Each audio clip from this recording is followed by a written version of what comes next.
All right, I want to go ahead and we're going to jump right into this series today. We got some awesome stuff this morning. We're going to be at John chapter 10, one of my favorite chapters in all of John, and we're going to get right into it. We're really focusing on this idea of believe in this book, all right? What does it mean to believe in God? And we can see his signs and wonders and all the different things that he did in the book of John. And today we're going to learn even more about what that means through this idea of the shepherd and the sheep. So let's read this. John chapter 10, verse 1 through 2. It says, "Truly, truly, I say to you, he who does not enter the sheepfold by the door, but climbs in by another way, that man is the thief and a robber. But he who enters by the door is the shepherd and the sheep of the sheep." So here we are. We got something kind of interesting right away. We probably noticed some things that kind of stick out to us. There's things in this passage that, like, I'm not quite sure about what is this whole deal about shepherd and sheep. It sounds good. I've heard it most of my life in the Bible, but I have no idea what he's talking about. Well, we'll get into that here in a second, but to really understand where we're going to go, you got to understand where we've been. And I'm going to give you something really profound this morning. Chapter 10 follows chapter 9. Really, really profound. I know we can all close our Bibles and we can leave now. But no, really. That seems kind of obvious, but it isn't so obvious sometimes because, stories jump around. And in this story, this is one scene. In fact, for the last 3 chapters, it's kind of been all in one story scene, okay? It's the Feast of Tabernacles. And if you remember last week, Tyler did a fantastic job talking about the story right before this. And it was the story of the man who was once blind who came to see. And I tell this story to my kids all the time, how Jesus spit in the mud and rubbed the mud on his eyes. I always wonder, that's one of those questions we ask Jesus, like, why'd you have to do that? Why'd you have to do that? Couldn't you just make him see? I don't know. It's an interesting question, right? But anyways, he came to see, and before he could even get his eyes clean, Jesus is gone. He knew Jesus healed him, but he didn't know much more than that. And so the religious leaders see that this man was healed on the Sabbath day, and they're furious. Jesus had been doing this for some time already. So they bring him in and they start questioning him. They start interrogating him, like, what are you doing with this guy, Jesus? Don't you know he's some bad guy? And he's like, what are you talking about? I mean, they even bring his parents and all these things up to him. But they end up getting really mad at this man who was once blind to see. They don't celebrate with him at all. Like, wow, you were really blind and now you see? They totally skip over that. And then they mad at him because he wouldn't denounce Jesus. And so in that text, if you remember, they say something really interesting in it, and it says cast out. They cast him out, which we kind of just glance over and like, okay, they kicked him out of the synagogue. No, it wasn't just a cast out. They de-synagogued him. They un-synagogued him. They kicked him out of Judaism. This had tremendous repercussions to it. It had both socially and spiritual repercussions to him as a Jewish man. But Jesus, this is what's amazing about Jesus. He comes in and he saves the day. He comes and he finds the man, and he does something that really hits us in our heart of what our needs are for God and for Jesus to be our Savior, our God-sized hole. This man gets it filled, if you want to say it that way. And this is what it says right there in John chapter 9, if you just want to flip right over. In verse 35, it says, Jesus heard that they had cast him out. There it is, cast out. And having found him, I love that. He said, do you believe in the Son of Man? And he answered, and who is he, sir, that I may believe in him? And Jesus said to him, you have seen him, and it is he who is speaking to you. He said, Lord, I believe. And he worshiped him. So basically what's going on is this man was cast out of the fold of the flock of Judaism, if you want to look at it that way. But the good shepherd finds him. And this is important because Jesus is going to show the religious leaders, his disciples, the crowd watching, and even the man who was once blind, that he is the good shepherd. And that his sheep know him. And that this man who was once blind, now he sees clearly in lots of ways, not just literally, but also spiritually. He's seeing clearly now. And he's coming to have life, and life to the full, abundant life. And we can have that as well too. So Jesus, he's not only teaching us that this man who's now found, he could see and have abundant life, he's also teaching us in this text that there's others out here that are not legitimate shepherds. They have counterfeit voices, as we're going to hear here in a second, and they are thieves and they're robbers. It's an interesting word, the thieves and robbers. When we think of it, we kind of just skim over it, right? A thief and a robber. Those are kind of the same thing, aren't they? Not to them, a thief. The word actually here in the Greek, a thief would have been someone who is more like a con artist in our language. Someone who is manipulating and twisting things, right? That was very much the religious leaders. And then you look at the robbers. Robbers are someone who beats someone upside their head and they steal their belongings, right? They're pushy. They're manipulative physically. This could have been the Roman guard, right? That the religious leaders would have even used. Jesus is pointing at these figures to show them that they are not legitimate. But then we see Jesus do something that's truly amazing. Even in the first few verses, we saw this in chapter 10. And it's kind of weird, right? I'll be honest with you. I've never in my life wanted to be a sheep more than I have today. I'm just going to be honest, right? You ever felt like, man, I want to be a sheep? No. But when I read this text, I'm like, man, I want to be a sheep. Not because sheep are cool. Sheep are kind of lousy creatures. And again, we'll hear that in a little bit too. But they're kind of lousy creatures. But I want to be a sheep because of the shepherd. Because of how good he is. He makes me want to be a sheep. Now, probably 99% of us, we had a few last service. I'm curious, anybody here ever work with sheep? No? So all of us, none of us have ever worked with sheep. I have never worked with sheep either. So I had to get a little bit understanding. I had to do some research on this. And it's kind of interesting in this text because you got to have the Eastern mindset, not our Western mindset, not our mindset that we have in the West. It's very different kind of shepherding here in America than they do in the East, especially 2,000 years ago. But come to find out, there's actually two different types of pen. There's two types of pens that they would keep sheep in, and each of them are in this text. And if you want to highlight this, 1 through 6 are the sheep pen that was part of the village pen. The village pen. And this would have been a communal place that shepherds would have come in, and they would have put all their different sheep in this pen. And then you had a different pen for verses 7 through 10, which was what would be considered the countryside pen. We'll get into that one here in a minute. I want you to focus on the village pen.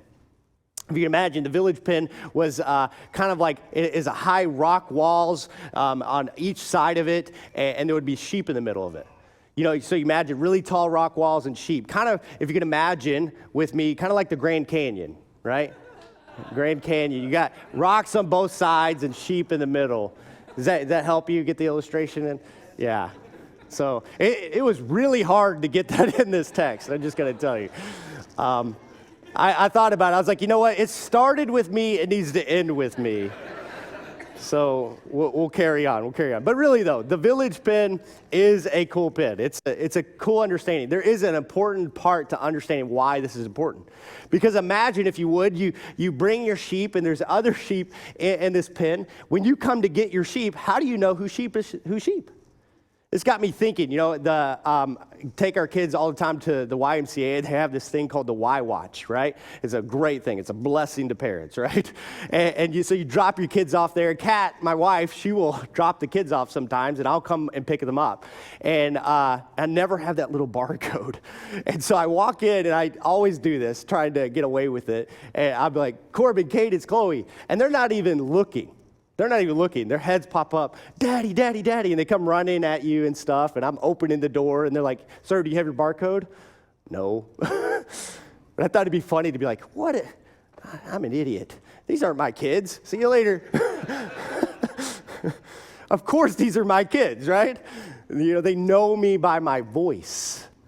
And that's what this text is getting at here, is that the sheep know their shepherd. As interesting enough it is, because they have this intimate relationship with the shepherd and this amazing relationship. And when he would come up, and some of you maybe have experienced this with your pets, right? You come in, and we have that like weird way we talk to our pets, right? You know, come here, little, you got that voice that you kind of use, and your pets come running, right? Not for cats, though. Cats don't run to anything, right? No. I'm sorry if I offended you. But yeah, it's a weird thing. We got this voice, this inflection that we use, and still to this day, you can see that shepherds still use this. And you could try all you want to call the sheep, but until he comes and uses his certain call, the sheep do not come. They do not come because they know the shepherd's voice. And why is this important? Remember the story, the blind man. He came and they tried to confuse him. They tried to say, why are you involved with this Jesus character? Don't you know he's this bad guy? Like, what are you talking about? What are you talking about? And he came to follow Jesus. He came to follow Jesus because he knew the good shepherd's voice. He knew it. And we can too. Listen to what it says in verse 4. It says, when he has brought out all his own, he goes before them, and the sheep follow him. For they know his voice. A stranger they will not follow, but they will flee from him. For they do not know the voice of strangers. The figure of speech Jesus used with them, but they did not understand what he was saying to them.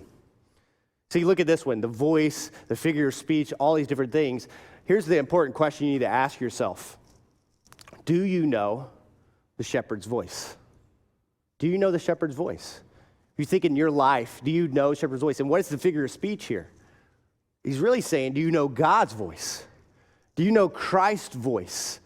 I know that might seem strange to you today, but these people, they didn't. The irony, they had decided to close their ears. This is what Jesus over and over again, he says, you with ears, let you hear. He says this many times in the gospel. You who have ears, let them hear. But they had decided this guy cannot be the Messiah. This guy, what is he doing? He's healing people on the Sabbath day? Crazy man. They didn't even realize that they were heaping their rules, their regulations onto him. But Jesus, don't confuse this at all. Jesus, he came through the front door of Judaism. He did it the right way. They climbed the fence.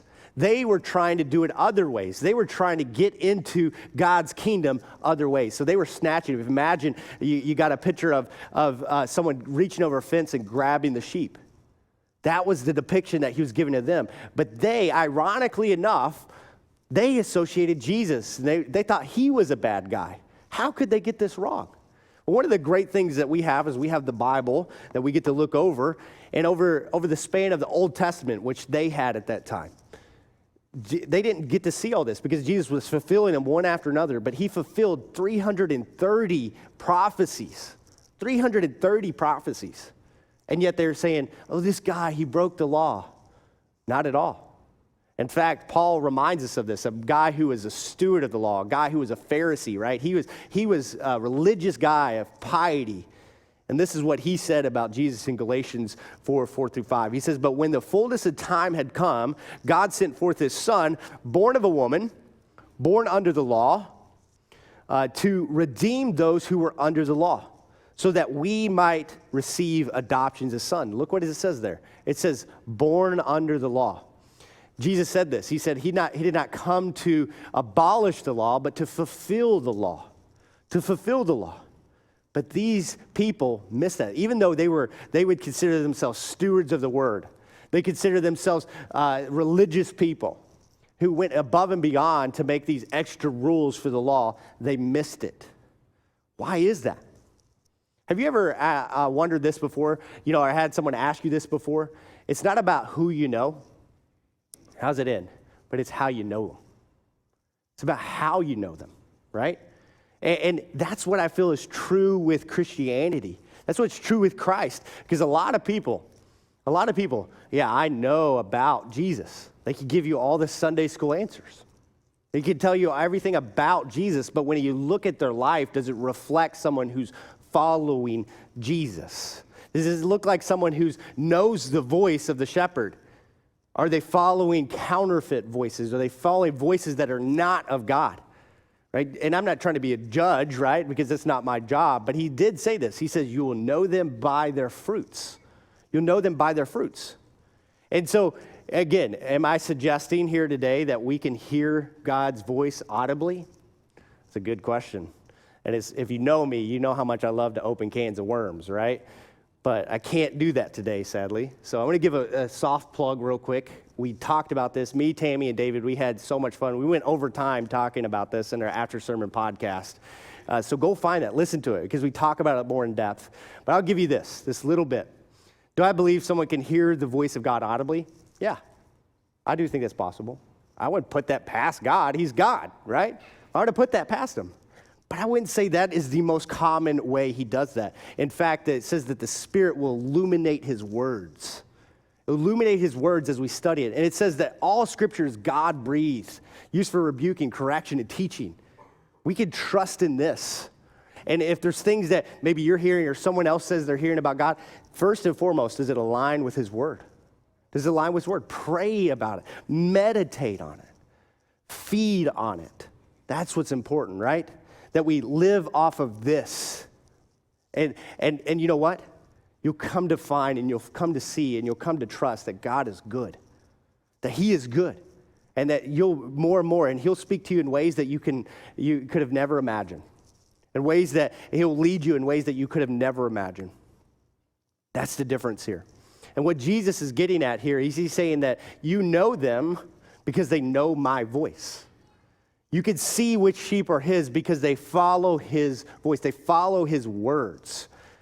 But if I had to be honest with you a little bit here today, if I told you the truth, man, I struggle at following Jesus 100% of the time.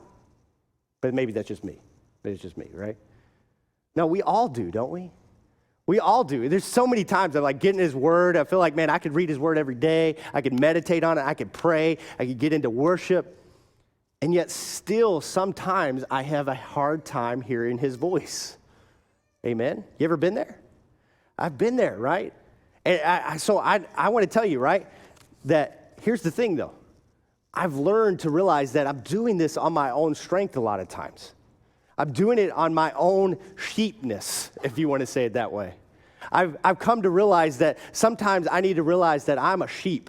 And if you've ever heard this before, sheep are dumb, right? And I'm not calling you dumb today, so please forgive me if you hear that. That's not what I'm getting at. Just look at me and myself. Because I'm putting myself in this situation. Because if I look at a sheep and I'm like, man, sheep, they're kind of, again, they're lousy animals. They're not good at much on their own. In fact, did you know that sheep, if they're not careful, they will literally follow one another off of a cliff, just one after another. The entire herd will go. They'll follow one another. It's because they're influenced easily. I could be influenced easily. It's been times in my life I've done that. You know, as well as they will get to grazing and they'll follow, just gratifying themselves, filling their bellies, and they'll get away from the herd, and before long, they don't realize that they're away from the rest of the flock. It's incredibly simple for sheep to do that. And they have no sense of direction. They have no way to get back to the flock. As well, as a predator comes, you know what they do when they see a predator? They kind of cram their heads into one another, and they just let their butts hang out. And then what happens is the predators come and they'll just snatch them one at a time, because they're so fearful. They don't know how to protect themselves. They don't even try. All those things, and I look at this and I'm like, man, there's a lot of things that I have sheep-likeness about. But here's the thing. We can all come to understand this, and maybe comparatively when we look at some sheep more than others, this sheep may be smarter than that sheep, so on and so on. But let's not forget God's word. What does it say? In Isaiah 53:6, it says, all of us, like sheep, have gone astray. All of us. It doesn't say some of us, it says all of us. But what I end up doing is I get caught up and I'm like, man, look at that sheep. He's got a good piece of grass over there. Oh, look at the sheep empire they've made. That sheep probably is going to be good all the way until the day he dies. Really? I mean, if we think about it, is that really how it works, right? Because you could go on your own merit. There's some people who are incredibly strong, incredibly disciplined, but is there anything we could bring into this life and put it in the next? There's nothing. And there's going to come a time that the thieves and robbers, the ones who are going to steal, kill, and destroy us, they're going to come into our lives no matter whether we like it or not. We can make it a long time, but we're going to be helpless at some point. And the important part is that we know where to go. And Jesus knew this. He said this, and it's not actually Mark. I had to correct this. I'm sorry, but it's Matthew 9:36. It says, he had compassion for them because they were harassed and helpless, like sheep without a shepherd. Sheep without a shepherd. That's what Jesus knew, that we're like sheep without a shepherd. You know, these other religious people, they're like, we got a shepherd. Their shepherd was the law. And you know what? They had some things right, but for the most part, they were living a lie. They were living a lie. So as sheep, we need a shepherd. And here's the thing, is I know it's offensive. Sheep are dumb-like creatures. And I'm a sheep, we're a sheep, all these different things, you know, about sheep. We can go take that analogy way too far. But here's the thing, it's not about me. It's not about you. It's about him. I love what King David said. He said, the Lord is my shepherd, and I shall not want. Shall not want. This is King David we're talking about. He could have had anything, as we know his story, he could have had anything at his fingertips. Sometimes he did that in a bad way. And he said, he doesn't want any of that. He said, the Lord is my shepherd, I do not want. That's his biggest boast. It's not about me, it's about him. The greatest part of me is I'm his. He's my leader. He's my shepherd. But here's the other important thing about this that I want to remind you of. Again, our context matters. The lens of which we look at Jesus really affects a large part of the way we see Jesus. And we could even write a whole different narrative if we just took each of our different perspectives of Jesus. And again, that's really important that we match it up with God's word. But take for instance, I told you it's important to understand Eastern shepherding compared to Western shepherding. Did you know the difference between Eastern and Western shepherding? Western shepherding, they use, and if you closed your eye, you'd probably think of this. What do they use to drive the herd? Dogs. They'll have dogs, and the dogs will drive those things, drive those sheep to where they need to be, or maybe even four-wheelers today. They'll use all different types of things, but the point is that Eastern shepherding was not a driving type of shepherding. What was it? It was a leading type of shepherding. And that's what Jesus said here. He said he goes before the flock. He leads them. He's not dragging them. He's not beating them. No, they know him by his voice, and they know that he is good. And they know they need a shepherd. The sheep never say, man, I really need that dog.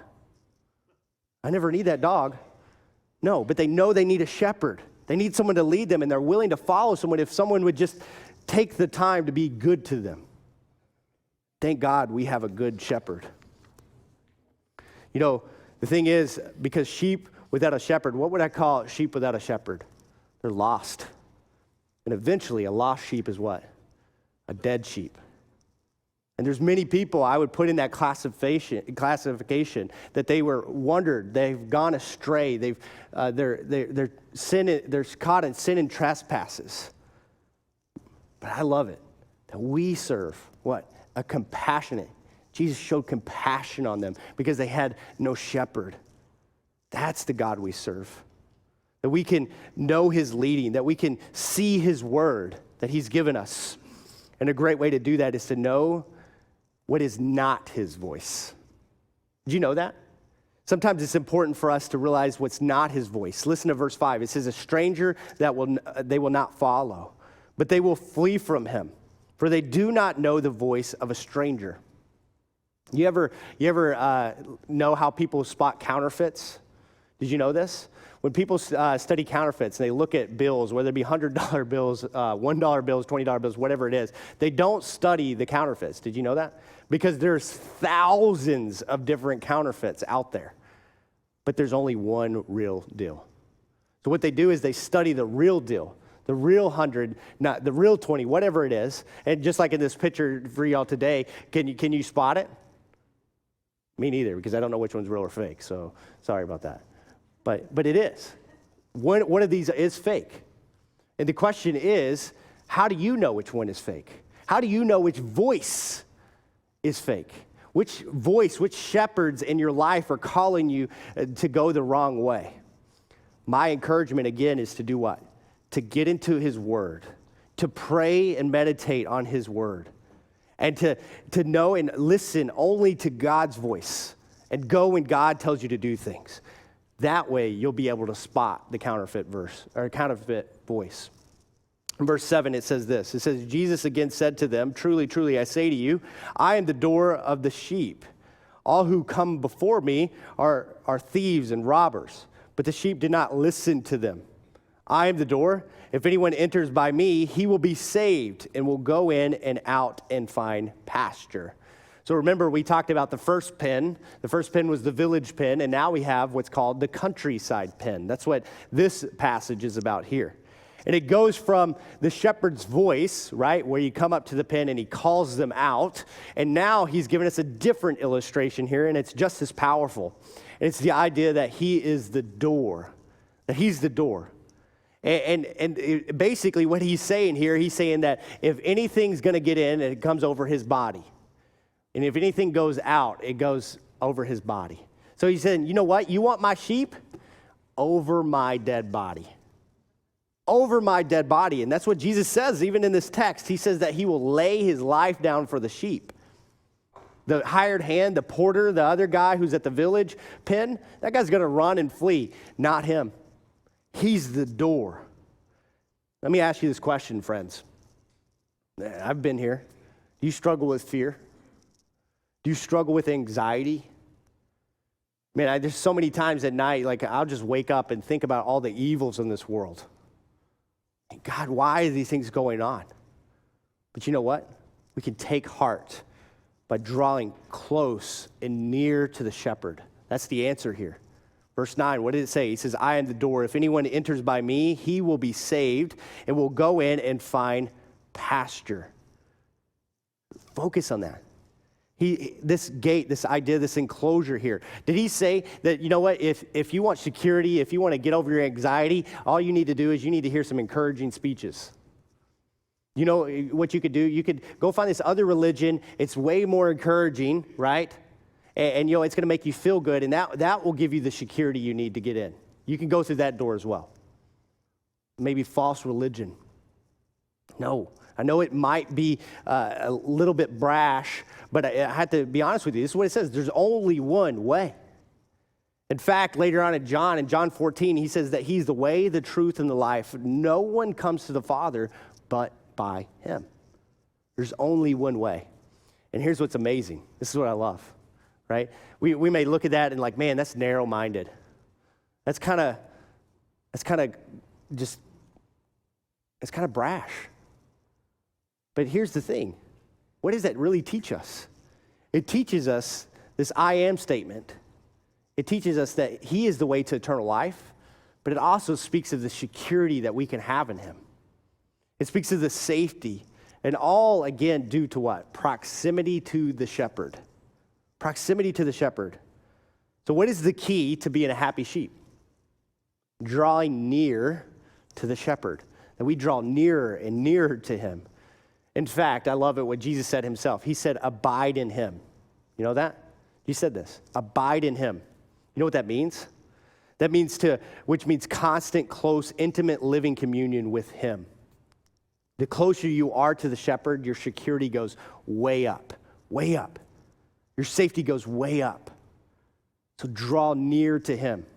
And if that wasn't good enough, the security and the safety that I get in Jesus, man, that's some good stuff. It gets even better. Keep reading. Verse 10, which is probably the most famous verse in this chapter. It says, the thief comes only to steal, kill, and destroy. I've come that you may have life and life abundantly. Man, life abundantly. Who doesn't want that? Abundant life. Overflowing life. Just to the max, to the hilt, right? That's some good stuff. Who doesn't want that? That sounds amazing. But here's the issue is sometimes I think we see this and we think of something else. So let's look at the counterfeit again for a second. Let's just look at it for a second here. Not that we could spot it because we know the real deal. But this counterfeit is Satan, who wants to steal and kill and destroy you. Those counterfeit shepherds, ones that what do they want to do? They want to draw you in. They want to grab a hold of you, and they want to take you places where you never wanted to be, and they're going to keep you there longer than you ever wanted to stay. These are the counterfeit voices of our world. There's thousands of them. We all have ones that we're more drawn to, right? We all have ones like, you know what, those counterfeit voices, who would ever follow that? But this one, that one sounds kind of interesting. That one gets my craw. I really like that. But you know what's interesting as sheep that we do, ironically enough, we look at other people and the voices that they fall for, and we look at them as lesser, weaker than. You know, I think of Adult Challenge, what we just talked about here today. And I'm not saying this about our church, but I've seen this in the American churches. I've seen this with people, and they look at people with addictions as drug addictions as lesser than them. And I'm going to be honest with you, even in my own story where I grew up, drug addiction was all around me. In fact, there was times that I even dabbled in it. But if it wasn't for God really speaking in my life at a very young age, in fact, I would go as far as this. He was screaming in my ear many times, not audibly, but I'm telling you, there was moments in my life I could recall very vividly, and he was like, run, get out. And sometimes he was using other sheep who were coming over there. You know, what are you doing? Get out of this situation. You don't belong here. It was nothing on my power that I was able to stay away from those things. And it's important for us to not look at others and say, you know what? You're lesser than because you listen to that voice. Because the truth is, we all have those things. We all have counterfeit voices, counterfeit shepherds that draw us in. And sometimes we get stuck in those situations. You ever been there? I know I have. There's things in my life, even though I maybe not fall into that one, there's other ones like, man, why do I keep gravitating towards those things? Why do I keep having to fight this battle over and over again? But this is what I've learned, and this is what this text really teaches me that is truly powerful, truly remarkable, and the good news I have for you today is sometimes we focus too much on the counterfeit voices. And what we should be focusing on is the good shepherd. How good is he, right? Why are those so alluring when I know I have found such a treasure in him? Listen to what the psalmist says. He says, oh, taste and see that the Lord is good. Blessed is the man who takes refuge in him. That's some good stuff. It's kind of interesting because the psalmist later on, he says it a different way, and it's like he gives you more, like he had experienced it more. He says, how sweet are your words to my taste, sweeter than honey to my mouth. Let me ask you a question. Have you come and tasted that God is good? And so, you know what's interesting is some of us, we hear that and we say, okay, I get it. God is good. God is great. Thank you, Jesus food. Amen. Right? We get it. We get it. God is good. Tell me more about that abundant life. I want to hear about this abundant life. You know, the thing that gives me more cars, more money in the bank account, you know, more followers on social media, more people who are going to look at me and like what they see. I want that kind of abundant life. Maybe that's not you. You know, as I thought about it, I was like, you know what, a life of ease and a life of no more suffering and pain, that would be the abundant life for me, amen, right? But see, what if that wasn't it at all? We look at this as this health, wealth, and prosperity gospel, right? And it's not the gospel at all. Because that's not what we're learning in the Bible. In fact, you flip the page one more, you just look at the next chapter in your Bible, and we hear this amazing story of this man who died, Lazarus, and what did Jesus do? He brought him back to life. He brought him back to life, and Jesus in that text in John 11:25, he says, I am the resurrection and the life. The resurrection and the life. What if the abundant life is not all the great things we can have in this world, materially, but the things that we can have in Christ, in the resurrected life? A great example of this, if you think about it, right? Did the early people in the church, did they have the abundant life? Did they? Did they have health and wealth and prosperity? Not at all. I mean, you look at Peter. Peter went from scared that he was going to lose his life, denying Jesus 3 times, to just a few months later, he was willing to run into the synagogues and be whipped and beaten on behalf of the gospel. And eventually, he died for the name of Jesus. And you look at Paul. Paul hated Christianity. He hated everything about it. He just wanted to destroy Christianity. And then he has an encounter with Jesus. And not only does he turn his life completely around and start spreading the very story that he was trying to destroy, steal and kill and destroy. It's interesting, right? But he goes to tell others about this abundant life, so much that he's willing to go to prison. His hands would have probably been over his head most of his life in prison, chained up. And yet he tells the people who wrote down what he had to say, and he tells them, tell them that everything I had before, my life before Christ was dung.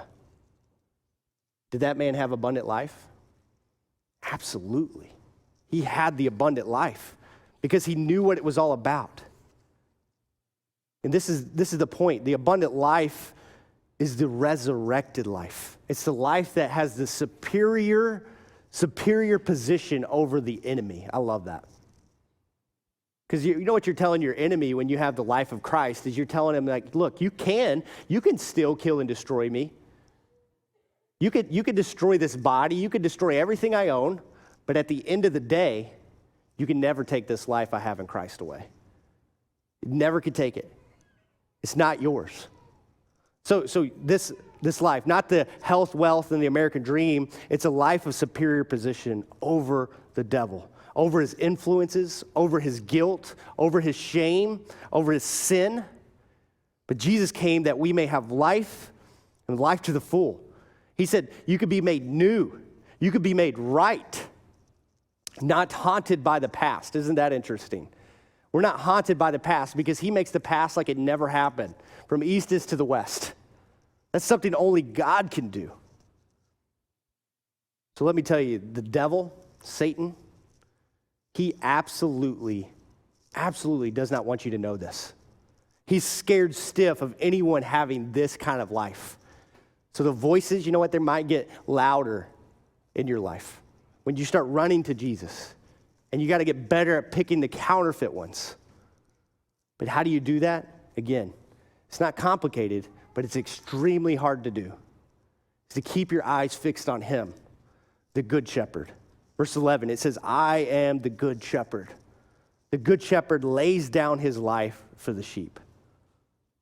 Listen, don't tune me out. We're almost done.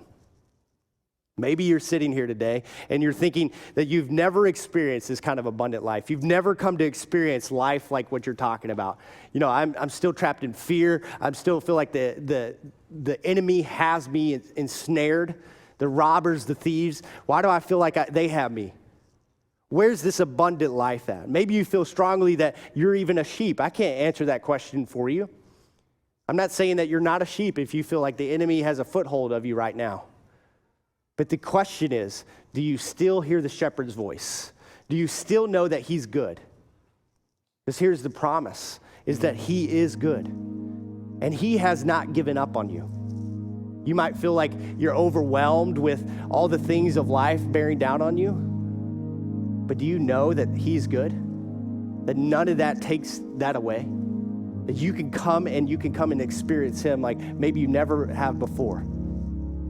And that's the life that's going to start overflowing in you. It's going to be miraculous even. But again, I just want to encourage you with this today as we go into a time of prayer and reflection. I want to encourage you to ask yourself this question. Have you been listening to the voices too long? Have you given in to the counterfeit shepherds of this world? If so, I want to tell you, Jesus is calling. He's calling you. And if you're a sheep, you'll hear him. And you'll come out of that. And maybe you're saying, I've never accepted that before. I've never even experienced how good God is. I've never had someone tell me that before. Let me tell you today, you can know that. I'd love to talk to you. Be in the back corner over here. Me and Tammy, we'd be back there. We'd love to talk with you about what it means to know Jesus, maybe for the first time. But if it's you and you say, I know Jesus, but I've been sucked in by these voices, let us pray with you too. Like I said, in my own life, if it wasn't for other sheep telling me, hey, that's not the real shepherd. That's not going to be what's going to actually get you to abundant life. I don't know if I would be here today. So let me tell you that. Let me encourage you. Let me pray with you. Because listen, our God is good. That's what's important here today, that he is good. He's so much better than anything the world can offer. I can promise you that. Let me pray for you. God, I come to you. Lord, I love that you are so good. Lord, as much as there's been doubts in my mind and my heart when I've listened to the voices too long, I know that I could come and find rest in you because of that I have come and tasted. Lord, that I've witnessed your great name. I've seen the power and the might of you. And Lord, I just pray that you help us all as a church, as we come together as a community, that we can drown out the voices of the evil one that wants to kill and destroy us, and that maybe we come together and this flock, this fold, Lord, that we might come and make a difference and be a light, a beacon to others, people like those who need adult challenge. Lord, I pray that you use us in a mighty way. And Lord, if there's ones who are stuck here today and they feel like they're stuck in the voices and the counterfeit shepherds have a grip on their lives, Lord, I pray that today will be the day they relinquish it all. And they come running to you, the good shepherd, and you'll scoop us up and lead us into green pastures. In Jesus' name, amen.